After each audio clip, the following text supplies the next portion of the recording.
कहानी की शुरुआत में बताया जाता है कि चेस्टर्स मिल नाम का एक शहर पहले आम शहरों की तरह ही था, लेकिन फिर वहाँ कुछ ऐसी भयानक डरावनी घटनाएं घटने लगी जिससे पूरा का पूरा शहर नर्क से भी बदतर बन गया। लेकिन आखिर वहाँ ऐसी कौन सी खतरनाक घटनाएं होने लगी, चलिए जानते हैं। तो कहानी की शुरुआत होती है बार्बी नाम के एक लड़के को दिखाते हुए जो एक डेड बॉडी को जंगल में दफना रहा था। बार्बी वहाँ का लोकल निवासी नहीं था और बार्बी के माथे पर लगी चोट को देखकर लग रहा था कि मरने वाले बंदे के साथ उसकी काफी ज्यादा लड़ाई हुई होगी। उस आदमी को दफनाने के बाद बार्बी अपनी कार में शहर से बाहर निकलने लगता है, लेकिन तभी उसका सामना शेरिफ नाम के एक पुलिस ऑफिसर की कार से होता है। उसे देखकर वो थोड़ा डर जाता है, जिससे उसका ध्यान ड्राइविंग से हट जाता है, लेकिन किसी तरह वो पुलिस से बच निकलता है। पर तभी कुछ गायें सड़क के बीचों बीच खड़ी थी। उनको बचाने के लिए बार्बी अपनी कार को एकदम से मोड़ देता है, जिससे वो गायों से भरे खेत में पहुंच जाता है। इससे उसे थोड़ी चोट लग गई थी। कुछ सेकंड्स बाद वहाँ पर जमीन अर्थक्वेक की वजह से जोर जोर से हिलने लगती है कि अचानक आसमान से एक चीज बार्बी के सामने आकर नीचे गिरती है और सब कुछ शांत हो जाता है। बार्बी देखता है कि एक गाय आसमान से गिरने वाली उस चीज से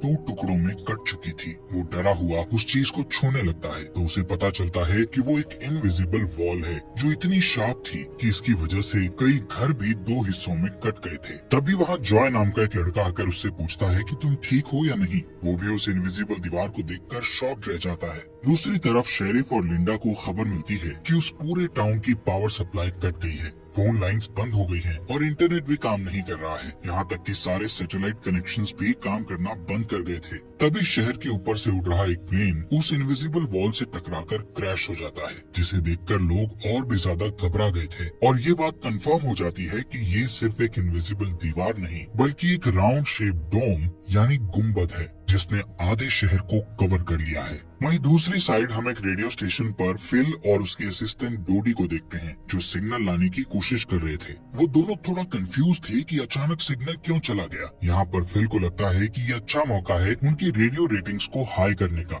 इसलिए वो दोनों सिग्नल को ठीक करने में लग जाते हैं। वहीं एक फायर ट्रक डोम के दूसरी तरफ से आ रहा था, जिसे देख बार्बी ट्रक वाले को इस इनविजिबल वॉल की तरफ इशारा करता हुआ उसे रुकवाकर क्रैश होने से बचा लेता है। थोड़ी देर बाद वहाँ इन्वेस्टिगेशन करने के लिए कुछ पुलिस वाले आते हैं, पर इस इनविजिबल डोम को समझना उनके बस की बात नहीं थी। उसी समय वहाँ पर एक शहर का काउंसिलमैन जिसका नाम बिग जिम था वो भी पहुँच जाता है, लेकिन उसे भी इस डोम के बारे में कुछ भी समझ नहीं आता। यहाँ पर पुलिस को इन्फॉर्मेशन मिलती है कि उस शहर की तरफ आने वाले सभी रास्तों को बंद कर दिया गया है क्योंकि उस डोम की वजह से बहुत सारे एक्सीडेंट हो रहे हैं। इसके थोड़ी दूर घर पर जूनियर नाम का लड़का एंजी नाम की लड़की के साथ इंटीमेट हो रहा था। एंजी पेशे से नर्स थी और जो की बड़ी बहन भी थी। इंटीमेट होने के बाद जूनियर एंजी से कहता है कि मैं तुमसे बहुत प्यार करता हूँ, लेकिन एंजी उससे कहती है कि वो उसके लिए ऐसा कुछ फील नहीं करती। इससे जूनियर का दिल टूट जाता है और उन दोनों में बहस होने लगती है। यहाँ पर उनकी बहस इतनी बढ़ जाती है कि एंजी उसे थप्पड़ मारकर वहाँ से चली जाती है। इसके बाद हम 3 लोगों की फैमिली को देखते हैं, जिसमें मदर कैरोलीन, एलिस और उन दोनों की बेटी नोरी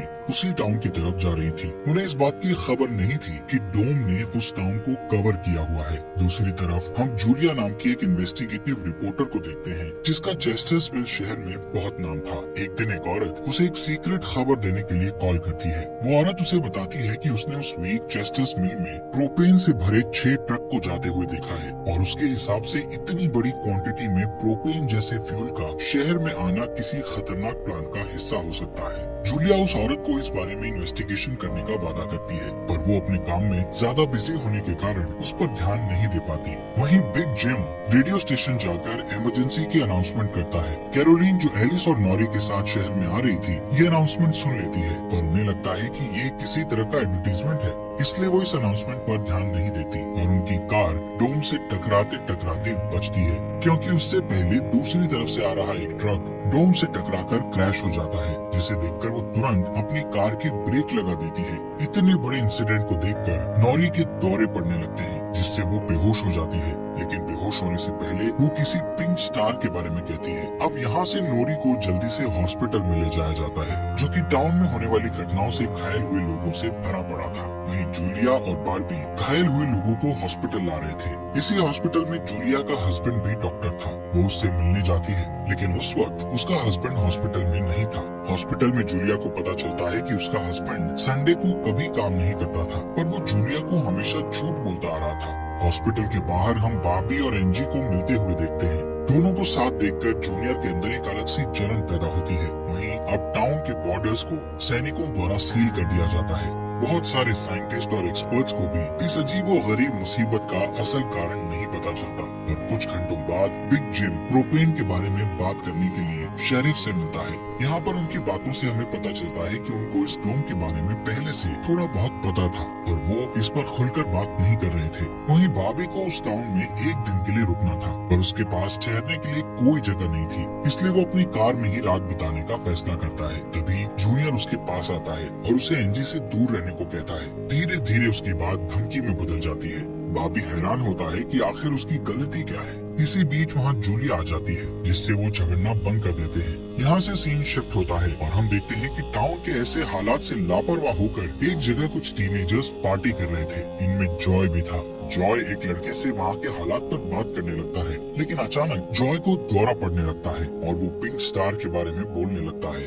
जैसे कि पहले नॉरी ने बोला था। वहीं जॉय की बहन एंजी घर पर अकेली होती है। तभी अचानक उसके घर में जूनियर घुसकर उसको किडनैप करके अपने फादर के टूटे फूटे शेल्टर में ले जाता है। यहाँ पर वो उसे बताता है कि मुझे पता है शहर को कवर किए इस डोम के बारे में। यहाँ पर एंजी को उससे ये भी पता चलता है कि बिग जिम ही जूनियर का फादर है। जूनियर एंजी को ये भी बताता है कि उसके फादर अपनी फैमिली की सुरक्षा को लेकर हमेशा चिंतित रहते थे, इसलिए उन्होंने फैमिली के लिए ये शेल्टर बनाया था। वहीं दूसरी साइड जूलिया बॉबी को अपने घर में ठहरने के लिए लाती है। तभी अचानक बॉबी की नजर उसके हस्बैंड की फोटो पर पड़ती है और उसे रियलाइज होता है कि ये वही आदमी है जिसे उसने सुबह मारा था। दूसरी तरफ लिंडा और शेरिफ सभी व्हीकल्स पर नजर रख रहे थे ताकि कोई भी गलती से इस डोम से न टकरा जाए। तभी अचानक शेरिफ को अटैक आ जाता है और वो वहीं पर मर जाता है। अब यहाँ से हमें सुबह की घटना फ्लैशबैक में दिखाई जाती है, जहाँ बॉबी टाउन में जूलिया के हस्बैंड जो डॉक्टर थे उनसे मिलने आया था।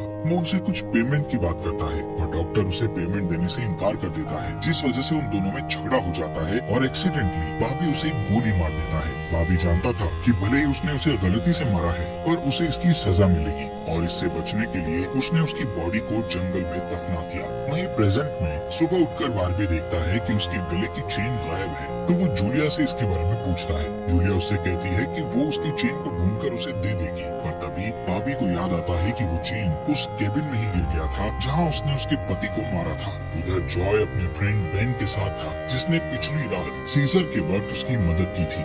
बेन जॉय से पिंक स्टार के बारे में पूछता है, जो उसने रात को दौरा पड़ते वक्त कहा था, लेकिन जॉय को उसके बारे में कुछ भी याद नहीं आ रहा था। वहीं रेडियो स्टेशन में डोडी एक स्पेशल डिवाइस की मदद से डोम के बाहर वाले लोगों से कांटेक्ट करने में सक्सेसफुल हो जाती है। वो सोल्जर्स को आपस में बात करते हुए सुन सकती थी, पर वो उनसे कुछ नहीं कहती। वहाँ सोल्जर्स भी कंफ्यूज थे कि आखिर ये इनविजिबल वॉल क्या है। दूसरी तरफ बिग जिम रेस्टोरेंट में बैठा ब्रेकफास्ट कर रहा होता है कि लिंडा वहाँ आकर उसे शेरिफ के मरने की खबर सुनाती है, जिससे वो लोग तुरंत बंकर में डेड बॉडीज को दफनाने वाले के पास जाते हैं, जिसका नाम लेस्टर था। उधर एंजी शेल्टर में किसी को मदद के लिए बुलाने की पूरी कोशिश करती है, पर वो कामयाब नहीं होती। तभी जॉय वहाँ आता है और उसे चेन के जरिए बेड से बांध देता है। वहीं बिग जिम लेस्टर को अपने साथ लेकर आता है, जो कि शेरिफ का ही दोस्त था। शेरिफ की मौत से वो बहुत दुखी और परेशान हो जाता है। जब लिंडा उनके आसपास नहीं होती, तब वो और बिग जिम पिछले महीने होने वाले प्रोपेन के इंपोर्ट के बारे में बात करते हैं कि प्रोपेन के इंपोर्ट में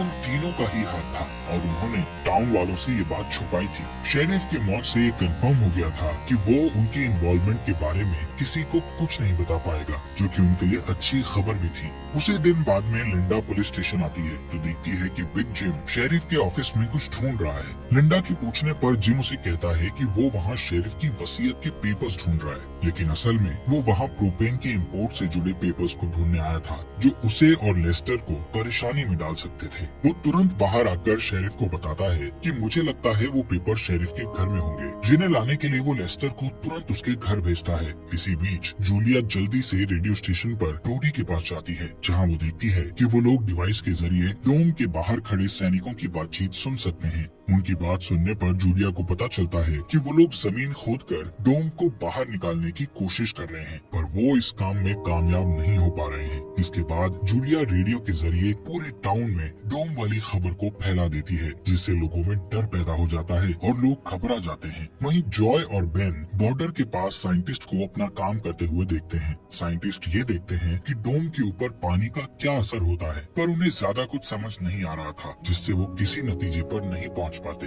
वहीं जॉय देखता है कि ये डोम एक छलनी की तरह है। वो बेन से बताता है कि इस डोम में से बिल्कुल मामूली सा पानी आर पार जा सकता है। दूसरी ओर बार्बी अपनी चेन ढूंढने जूलिया के हस्बैंड डॉक्टर के केबिन में जाता है। वहाँ उसे उसका चेन मिल जाता है, पर तभी जूनियर वहाँ आकर उसे देख लेता है। जूनियर उससे पूछता है कि क्या तुम एनजी के साथ सोए थे। यहाँ पर बार्बी को लगता है कि शायद उसने उसे चेन ढूंढते हुए देख लिया है और इसीलिए वो जूनियर को ऐसे ही वहाँ से जाने नहीं दे सकता था, इसलिए वो जूनियर को बहुत बुरी तरह से पीटने लगता है। वहीं हम देखते हैं कि लेस्टर शेरिफ के घर पहुंचकर प्रोपेन इंपोर्ट के पेपर्स को ढूंढने लगता है। कुछ टाइम बाद उसे वो पेपर्स ड्रॉवर में मिल जाते हैं, तभी वो उन्हें जला देता है। जब वो वहाँ से जाने लगता है तो उसका पैर लगने से पेपर्स की आग घर के पर्दों पर लग जाती है, जिससे आग की लपटें पूरे घर में फैल जाती हैं और पूरा घर जलने लगता है, जिसे देखकर जल्दी ही बहुत सारे लोग जमा हो जाते हैं और आग बुझाने की कोशिश करते हैं, पर फायर ट्रक के बिना आग बुझाना नामुमकिन था। अगर वो लोग घर को जलने देते तो डोम के अंदर का टेम्परेचर बहुत बढ़ जाता, जिससे लोगों की जानें भी जा सकती थी।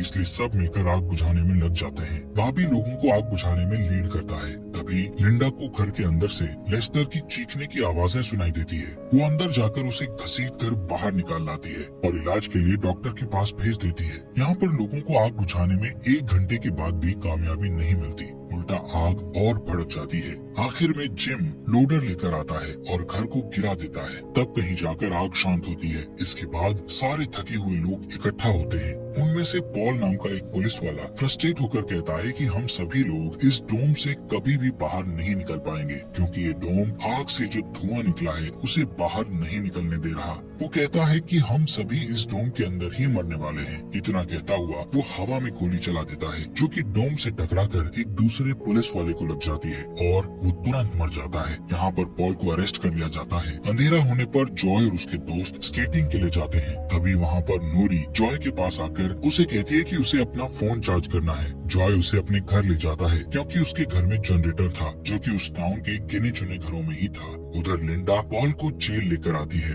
वहाँ कुछ लोग पुलिस स्टेशन के बाहर प्रोटेस्ट कर रहे थे। असल में वो लोग पुलिस के घटिया सिस्टम का विरोध कर रहे थे। जिम उन सबको ये कहकर शांत करता है कि जरूरत पड़ने पर उन सबकी मदद की जाएगी। लॉकअप में बंद होने के बाद पॉल को हार्ट अटैक आ जाता है, जिससे लिंडा उसकी मदद के लिए दौड़कर अंदर जाती है, लेकिन तभी उसे पता चलता है कि पॉल सिर्फ अटैक आने की एक्टिंग कर रहा था। इसी मौके का फायदा उठाकर पॉल उसे धकेलकर उसे लॉकअप में बंद करके वहाँ से भाग जाता है। इधर बंकर में जूनियर फिर से एनजी के पास जाता है। एनजी समझ चुकी थी कि अगर उसे यहाँ से निकलना है तो उसे जूनियर को झूठे जाल में फंसाना पड़ेगा, इसीलिए वो उससे अपने बचपन की यादें साझा करती है, जब वो दोनों एक बंद टनल में जाया करते थे, और कहती है कि हो सकता है डोम का टनल पर कोई असर नहीं हुआ हो तो वो लोग बाहर जा सकते हैं। यहाँ पर एनजी सोचती है कि अब वो उसके प्यार के जाल में फंस गया है तो शायद वो उसे छोड़ दे, लेकिन ऐसा कुछ नहीं होता। जूनियर अकेले ही उस टनल में जाने का प्लान बनाता है। वहीं जिम जब पुलिस स्टेशन में आता है तो पॉल की जगह लिंडा को लॉकअप में बंद दिखता है। वो तुरंत उसे लॉकअप से बाहर निकालता है। उन्हें पता चलता है कि पॉल अपने साथ एक राइफल और कुछ गोलियां लेकर गया है।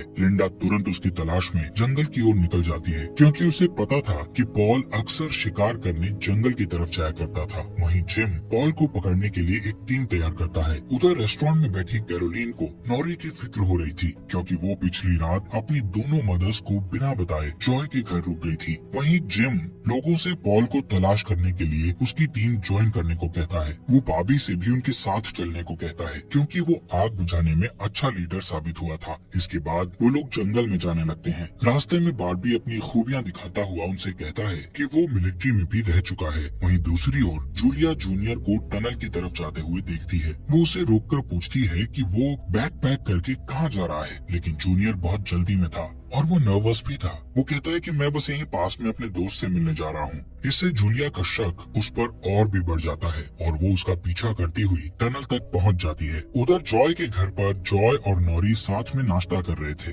जॉय पहले कभी किसी लड़की के साथ अकेला नहीं रहा था, इसलिए थोड़ा नर्वस फील कर रहा था, जबकि नॉरी कॉन्फिडेंट थी और बातचीत में भी हाजिर जवाब थी। तभी बेन और दो लड़कियों को अपने साथ लेकर उसके घर आ जाता है, जिन्हें फोन चार्ज करना था। उन्हें इम्प्रेस करने के लिए बेन को जनरेटर यूज करना था, जिसके लिए जॉय बेन को थोड़ी बेदिली से इजाजत दे देता है, क्योंकि उस टाउन में जनरेटर एक बहुत काम की चीज थी और इस तरह उसका मिसयूज करना उसे सही नहीं लग रहा था। उधर जंगल में हम देखते हैं कि सर्च टीम पॉल को ढूंढ लेती है, पर उसी टाइम पॉल एक लड़की की टांग में गोली मार देता है। दूसरा लड़का भी उसे संभालने के लिए वहीं रुक जाता है, जबकि जिम और बार्बी पॉल के पीछे भागते हैं। दूसरी तरफ जूनियर टनल के आखिरी सिरे पर पहुंच जाता है, जहां पहुंचकर उसे पता चलता है कि डोम ने टनल को भी कवर किया हुआ है। वो दीवार के बिल्कुल करीब पहुंच जाते हैं, जिससे उसकी टॉर्च जलने लगती है। तभी जूलिया वहां आकर उससे वार्न करती है। जूलिया को देखकर जूनियर को बहुत गुस्सा आता है, क्योंकि वो उसका पीछा कर रही थी।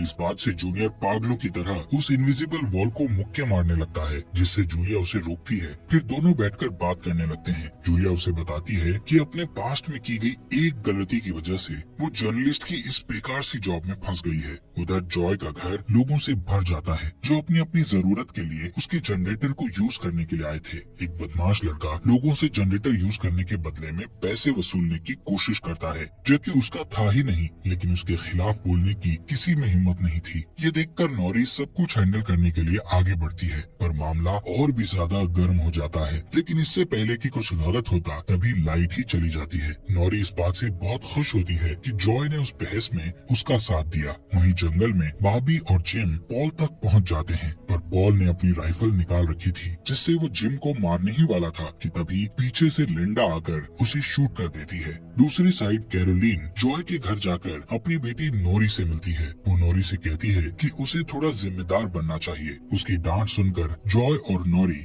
एक दूसरे का हाथ पकड़ लेते हैं, जिससे एक स्ट्रेंज स्पार्क पैदा होता है और उसी वक्त दोनों को दौरे पड़ने लगते हैं। वो दोनों एक साथ किसी पिंक स्टार के बारे में बात कर रहे थे। उधर जूनियर शेल्टर में एनजी के पास जाता है, लेकिन इस बार उसके हाथ में फर्स्ट एड किट थी। एनजी उसके जख्मों पर मरहम पट्टी करती है और चुपके से सीजर अपने पास रख लेती है। वहीं हम देखते हैं कि जूलिया और बार्बी दिन भर की थकान के बाद वापस घर लौटते हैं, लेकिन जूलिया जूनियर की बातें सुनने के बाद से ही बॉबी पर शक करने लगी थी और जब बॉबी नहाने जाता है तो जूलिया उसका सामान चेक करने लगती है। दोस्तों, हमारे फॉक्स एक्सप्लेनर हिंदी चैनल को सब्सक्राइब करना मत भूलना। और आपको ये अंडर द डोम सीरीज यहाँ तक कैसी लगी, इस सीरीज के नेक्स्ट एपिसोड लाएं या नहीं, कमेंट बॉक्स में हमें जरूर बताएं।